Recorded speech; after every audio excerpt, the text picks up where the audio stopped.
अगर कोई हमारे हाथ से हमारी उंगलियां काटने की कोशिश करे या हमारी भुजाओं से हमारी हथेली काटने की कोशिश करे तो किस तरह का कष्ट होगा आपको।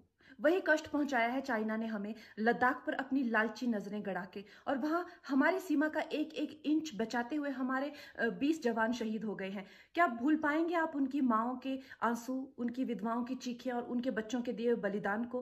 क्या ये सोचना ठीक है कि सेनाओं का जो सरहदों पे जो युद्ध होता है वो सिर्फ सेनाओं का होता है, वो सिर्फ सरकार का होता है? क्या उसमें हमारा कोई योगदान नहीं है? क्या हम भूल गए वो वक्त जब महात्मा गांधी जी ने कहा था अगर अंग्रेजों की रीढ़ तोड़नी है भारत में तो उनके बनाए हुए हर उत्पादन का बहिष्कार करना पड़ेगा?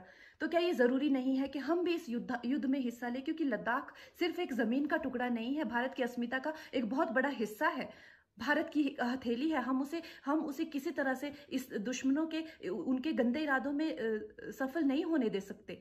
तो क्या हम लोगों को इसमें हिस्सा नहीं लेना चाहिए कि जो चाइनीज जितनी भी गुड्स हैं, जितने भी उनके प्रोडक्ट्स हैं, जिन भी कंपनीज में उन्होंने इन्वेस्ट किया हुआ है, उनसे उनको रिटर्न्स आते हैं, रेवेन्यूज आते हैं, ऑर्गेनाइजेशंस हैं, उन सब का बहिष्कार करें, ताकि वो उस संपत्ति से जो यहाँ से इंडिया से इकट्ठी करके जाते हैं, उस संपत्ति से हथियार खरीद के हमारे सैनिकों के सीने छन्नी करते हैं। तो क्या हम उन इस युद्ध में हम चाइना का साथ दे सकते हैं? आप बताइए।